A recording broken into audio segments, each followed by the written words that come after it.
there really is a lot of useful information that can be gleaned from just looking at the details of a graph. And I'm not just talking about looking at this line and realizing that at time 0 the velocity was 30 meters per second, at time 1 the velocity was 20 meters per second. But other things like finding the slope of that line. Finding the slope of that line gives us the acceleration.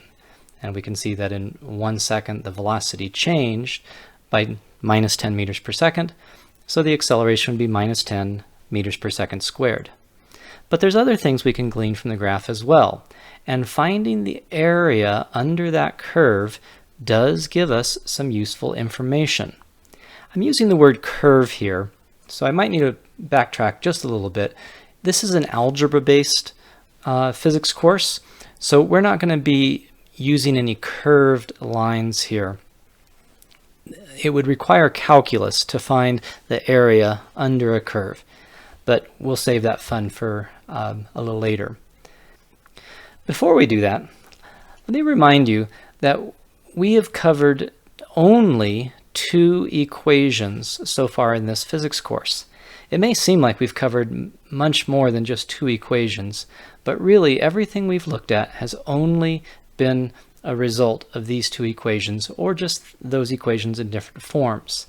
This one would tell us our instantaneous velocity, and the instant we're at this time, it would tell us what the velocity was, and what our initial velocity was, and what our acceleration was. This equation would tell us what our instantaneous position is at this instant and that instant, if we had started out with some initial position and some initial velocity and an amount of acceleration. I didn't do any problems that required 2 steps, but some problems would be, let's say I know 2 different velocities and the acceleration, and the question would be, what distance have you traveled? Well, you would have taken this equation and solved for time, and then plugged that time into here. And that is, a problem that could be looked at in many different ways. So what we're going to do is we're just going to go ahead and solve this equation for time. We're going to subtract that and divide here, and that's what we come up with, just rearranging that equation for time. So here's time, and that gives us time, and all we're going to do is substitute that in for time here and time there. It is going to be a bit of a mess, because this is going to be squared, and when we square that, we have to use the FOIL method, first, outside, inside, last. And you're going to get lots of terms, but you can combine the like terms and break it down. And I could show you all those steps, or I think you could do it yourself. But let me just say, then algebra happens. And then if we do all that detailed work that I was talking about, this equation is what we would come up with. So sometimes we don't even talk about this equation because it really is just the combination of those 2 equations. But we can go ahead and just check that right off our list and add that to our repertoire of equations. What this says is that we can calculate an instantaneous velocity, knowing an initial velocity, an acceleration, an initial position, and then where we are at a particular moment. This initial velocity would correspond to when it was at this position. This instantaneous velocity would correspond to what it was in this position. And then the acceleration would have to be constant. So here's an example of that. Pilot's going to come down at the runway here, and if they don't land soon enough, they would not be able to decelerate in time to stop here. So the question here is, or the situation is, a plane must accelerate from 85 meters per second while in the air down to 9.0 meters per second by the time they reach the end of the runway, which is 1,800 meters from the beginning. So that whole runway is 1,800 meters long. What is the farthest distance it could land and not have to accelerate greater than -3.0 meters per second squared? So we're going to be slowing down at that rate.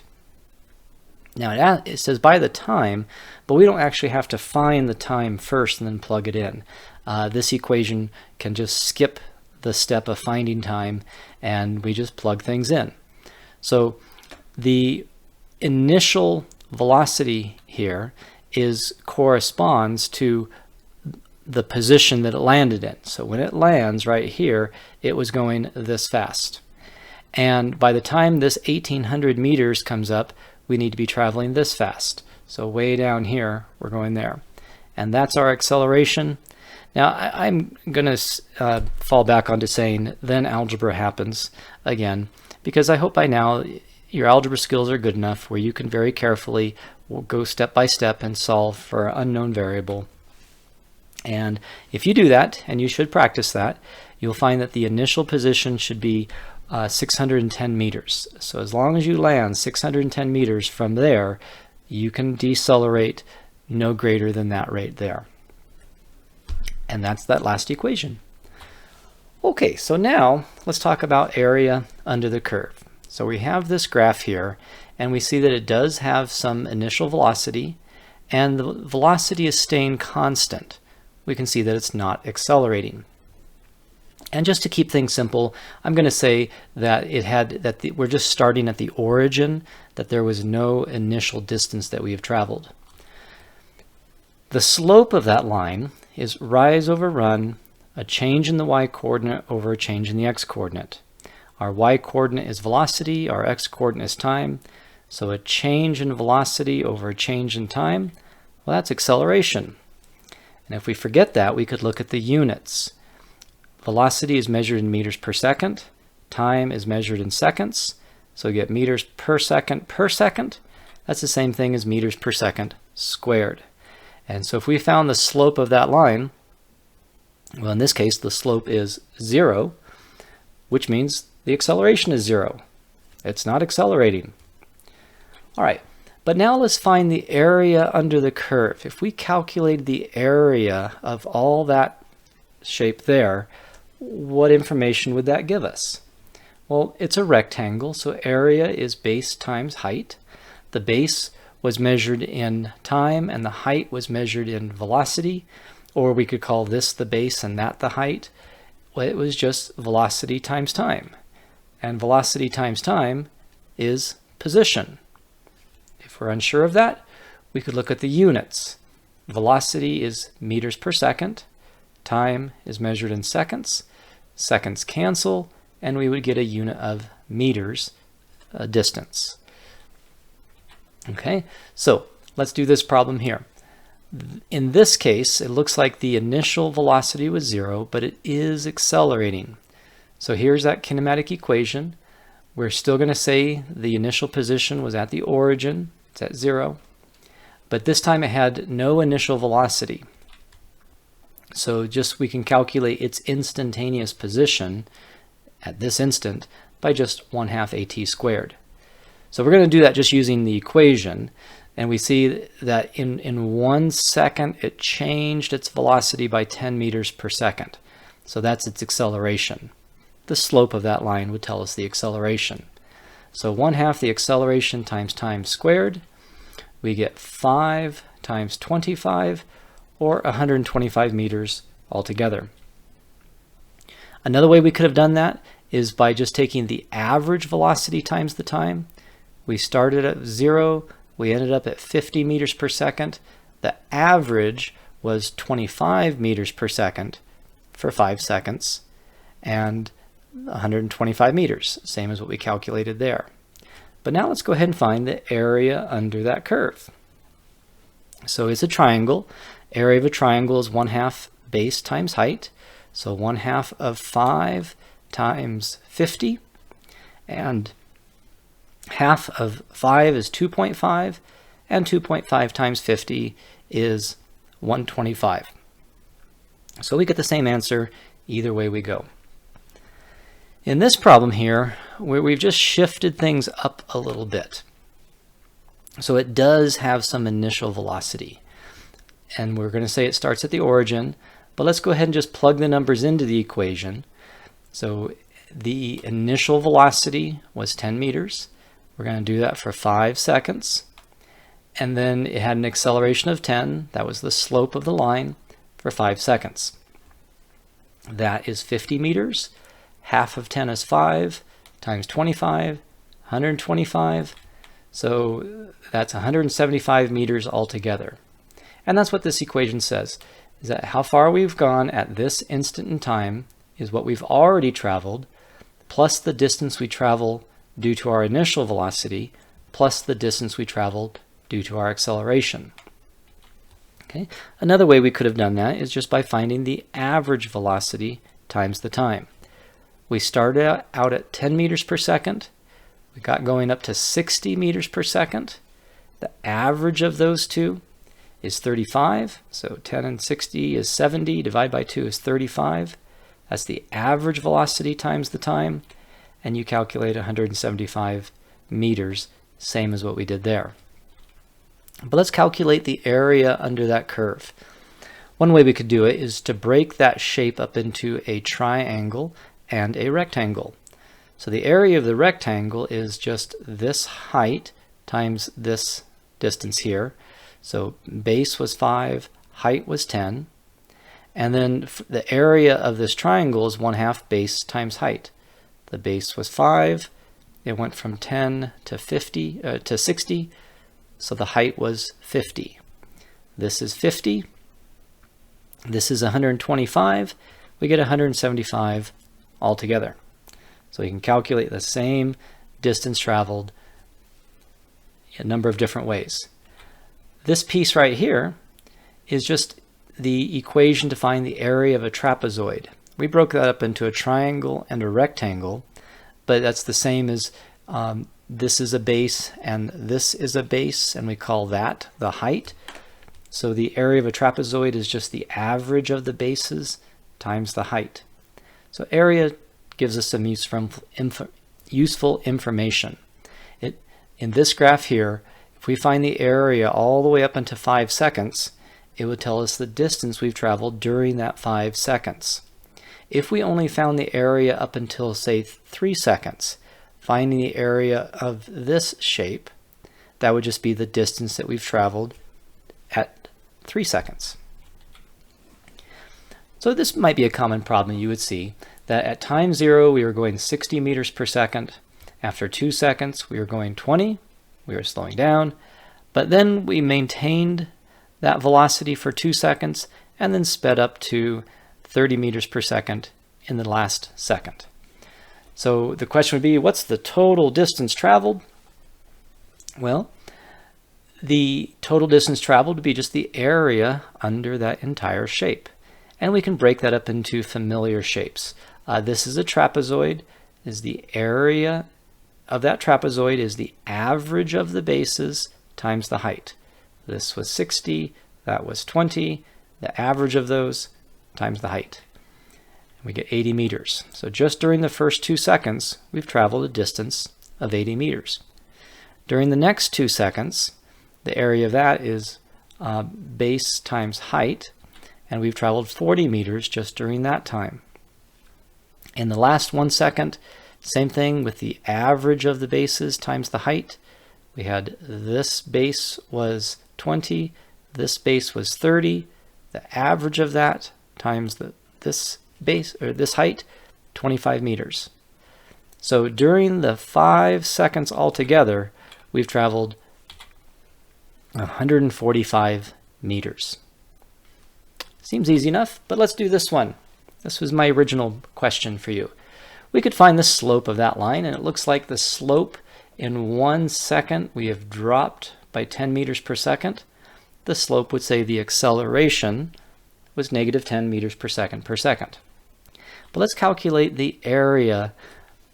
And when I say the area under the curve, I'm talking about the area between that line and the axis, the x-axis.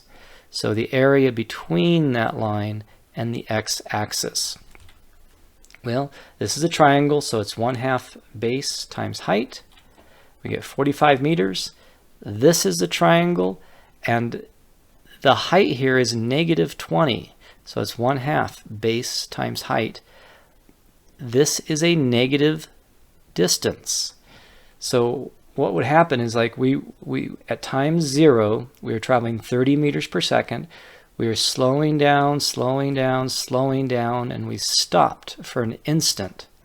But now we have negative velocity. We've moved backwards in the opposite direction, or to the left.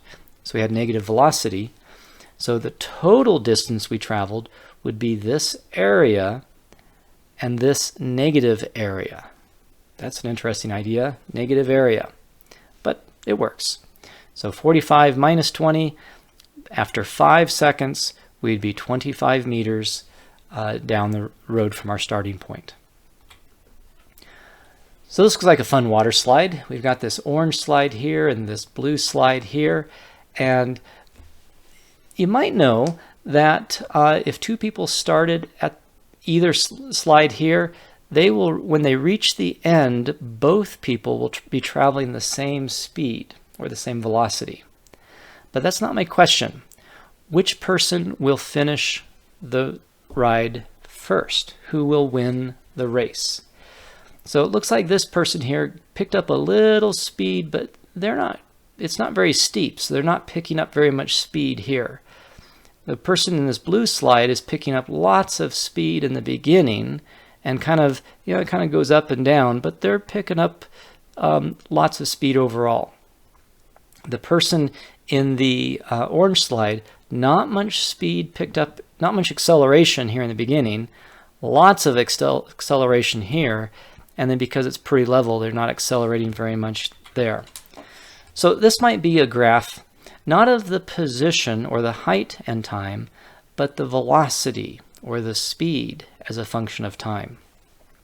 So that blue one there picked up a lot of speed initially and just kind of kept on picking up speed. The orange one didn't pick up very much speed in the beginning, but picked up a lot here and then not much at the end. But in my numbers I'm using here, in 4 seconds, the blue one would finish, and in 5 seconds, the orange one would finish. And that's because the area under the curve tells us the distance. So let's find the area under that blue and the area under that orange. By the time they get to the end here, they've traveled the same horizontal distance. So the area of this blue has to equal the area under that orange. And this area here is overlapping. So I've tried to draw this in a way that this area here equals this area here, so that the area overlaps, shows that the total distance is the same for both.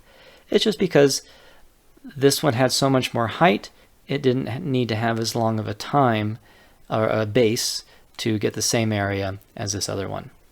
I hope that makes sense. So in this problem, it says the moment a sports car traveling at 20 meters per second passes the police car that's initially at rest, the police car begins to accelerate at a rate of 4 meters per second per second. So there goes the sports car traveling at a constant speed. The police car is going to accelerate, going faster and faster and faster and faster. And what we would like to do is find out how much time has elapsed between when the police car began to accelerate to when they're now neck and neck. We want to find the time using a graph, and then we want to also do it using an equation. Sometimes a graph is the better method. So let's go ahead and make a graph of velocity and time. The sports car was traveling 20 meters per second, and it was a constant velocity. The police car was accelerating at 4 meters per second every second. So if you do that for 10 seconds, you'll be going 40 meters per second. So the question is, at what time does the police car and the sports car travel the same distance, or when are they now side by side? The area under each of those lines will tell us the distance. So here's the area under the green, this is the area under the orange, and when the area of this is equal to the area of this, they've traveled the same distance. So this was not counted in the area of the orange, so we need that much area to make up for the difference. But it looks like right at 10 seconds, they will have the same area, which means they've traveled the same distance. If you're not careful, you would say, ooh, at 5 seconds, something is the same. Well, at 5 seconds, what's the same is they have the same velocity. But the question was not, when do they have the same velocity? The question is, when have they traveled the same distance, or when do they now meet up? If we do that same problem using equations, same thing as before, the two cars will meet up when they are at the same position. So the position of the police car will equal the position of the sports car. The police car was accelerating and didn't have any initial velocity. The sports car was not accelerating, but it did have a constant velocity. And we're just going to solve this equation for time. If I divide this side by time and this side by time, time is going to cancel out here and cancel with the square. So I'm left with just time. Trying to get that by itself, I have to divide both sides by acceleration and multiply both sides by 2. And then I'm left with time by itself. So then I can just take 2 multiplied by the velocity of the sports car, divided by the acceleration of the police car, and we get 40 divided by 4, 10 seconds, same thing we got when we did it with graphs. One more problem before we finish here, but I would like to look at the acceleration as a function of time and what the area under that tells us. We haven't done any problems where the acceleration was changing, where the acceleration was getting greater and greater and greater. Everything we've done, the acceleration was a constant 10 meters per second every second. In this graph, at 1 second, this object is accelerating as fast as gravity. But after 2 seconds, it's accelerating at 20 meters per second, twice as fast as gravity. We could say 2 Gs. And after 5 seconds, 5 times the acceleration of gravity at 5 Gs. But what does the area under this curve tell us? The area under this curve is not something you have to memorize what it tells you. You can figure it out looking at the units. So what does the area under the curve give us? Well, it's a triangle. A triangle is 1/2 base times height. The base was 5 seconds. The height was 50 meters per second per second. The seconds here cancel out with a square there, and we're just left with meters per second. Half of 5 times 50 is 125, but that would be 125 meters per second. That's how fast this object would be traveling after 5 seconds. If we had done half of 50 times 5, that was the acceleration after 5 seconds. At 0 seconds, the acceleration was 0. Half of that would just be the average acceleration times time. But it does tell us velocity. Then you might ask, well, what does the slope of this line tell us? If we calculate the slope, a change in the acceleration divided by a change in time, we would get actually meters per second cubed. But anytime the acceleration is changing, we call that jerk, which is an important thing to calculate in terms of the shock forces that are on objects if they collide or get dropped against something. But a change in the acceleration time is called jerk. Engineers like to go further with that. If we have a change in the jerk divided by time, we call that snap. If we have a change in the snap divided by time, we call that crackle. And if we have a change in the crackle divided by time, you can imagine what that's called. It's pop. So we have position, velocity, acceleration, jerk, snap, crackle, pop. We'll stop at acceleration.